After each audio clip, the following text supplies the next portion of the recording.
আইএসএলের super সিক্সের আশা বাঁচিয়ে রাখতে ডু আর ডাই ম্যাচ ইস্টবেঙ্গলের সামনে। গত 2 দিনে জামশেদপুর এবং চেন্নাইয়ের পয়েন্ট নষ্টের দরুন সামান্য হলেও সুপার সিক্সে যাওয়ার আশা জীবিত আছে লাল হলুদ শিবিরের।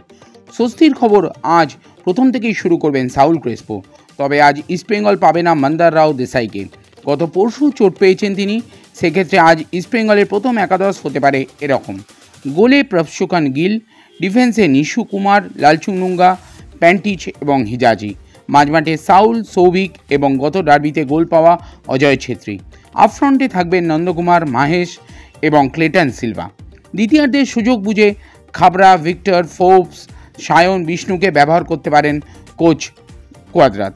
এই মরশুমে 4টি ডার্বির মধ্যে মাত্র একটিতে হেরেছে লাল হলুদ বাহিনী।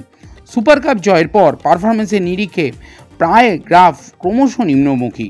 এই অবস্থায় কোচ কোয়াদ্রাত সহ গোটা দলই জানে সমর্থকদের চোখে আবারও হিরো হওয়ার এটাই শেষ সুযোগ। যতই প্রসেস, টিম বিল্ডিংয়ের কথা বলা হোক না কেন, দিনের শেষে কলকাতা ফুটবল কিন্তু শুধু বোঝে মাঠে নেমে পারফরমেন্সটাই।